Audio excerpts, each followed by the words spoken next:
ఇక ఇక మూడో విషయాన్ని మనం చూద్దాం. మూడో గృహము ఆదికాండము 19వ అధ్యాయము. ఆదికాండము 19వ అధ్యాయము.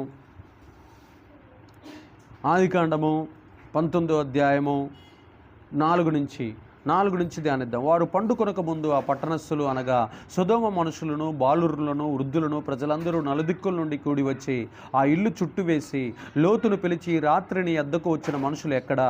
మేము వారిని కూడునట్లును మా యొద్దకు వారిని వెలుపలకు తీసుకొని రమ్మని అతనితో చెప్పగా, లోతు వెలుపల ద్వారము నొద్దన నున్న వారి దగ్గరికి వెళ్ళి తన వెనుక తలుపు వేసి, అన్నలారా, ఇంత పాతకము కట్టుకొనకుడి. ఇదిగో పురుషుణ్ణి కూడా 2 కుమార్తెలు నాకున్నారు. సెలవైతే వారిని మీ యొద్దకు వెలుపలకి తీసుకుని వచ్చేదను. వారిని మీ మనసుకు వచ్చినట్లు చేయడి.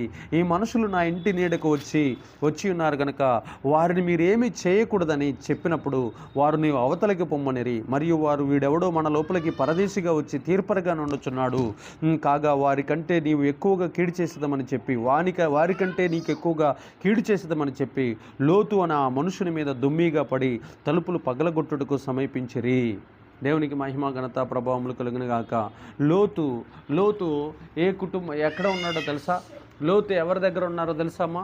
లోతు గృహం ఎవరి గృహాల మధ్యలో ఉన్నదంటే విలాసాలు, విందులు, విలాసాలు, చెప్పండి, విలాసాలు, విందులు, మత్తు పదార్థాలు, జారత్వము, వ్యభిచారము, తర్వాత వాయు వరుసలు లేని తత్వము, తర్వాత పురుషులు సంయోగం చేసుకునే ఆ పట్టణంలో నివాసం ఉంటున్నాడు. స్త్రీలు సంపర్కం చేసుకునేది, జంతువులు స్త్రీలు సంపర్కం చేసుకునేటటువంటి పట్టణాల్లో నివసించాడు. చాలామందికి తెలియదు, ఎక్కడ నివసించాలో కూడా చాలామంది క్రైస్తవులకి తెలియదు ఇప్పటికీ కూడా.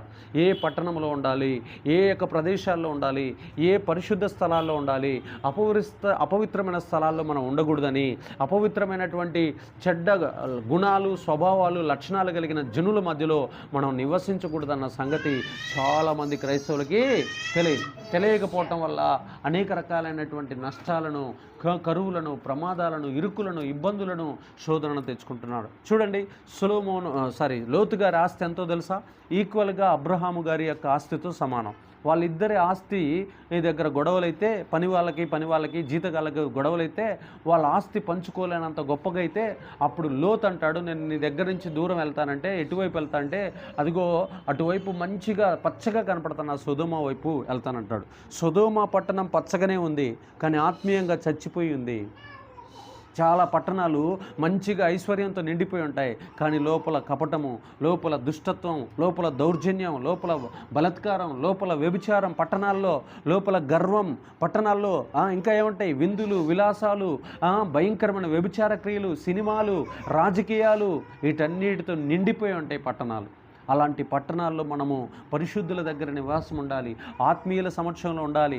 యథార్థవంతులు, నీతిమంతులు ఎక్కడున్నారు, క్రైస్తవులు ఎక్కడున్నారు, క్రీస్తు రక్త సంబంధాలు ఎక్కడున్నారో వారిని కనిపెట్టి వారి పక్కలో మనం, వారి పక్షాన మనం ఉన్నప్పుడు ప్రభు మనకి ఎలాంటి కీడు చేయకుండా కాపాడునుగాక. ఎంత ఆస్తిని పోగొట్టుకున్నాడో తెలుసా? భార్య ఉప్పు స్తంభంగా మారిపోయింది. లోతు సొదొమ గొర్రెమర్రాకి పోయిన తర్వాత కొన్ని వేల గొర్రెలు, వేల ఒంటెలు, వేల గాడిదలు, వేల ఎద్దులు పోగొట్టుకున్నాడు. బంగారం పోగొట్టుకున్నాడు. కోట్ల రూపాయల ఆస్తి, ఇల్లు పోగొట్టుకున్నాడు. తర్వాత 2 ఆడపిల్లలు ఏమైపోయారు తెలుసా?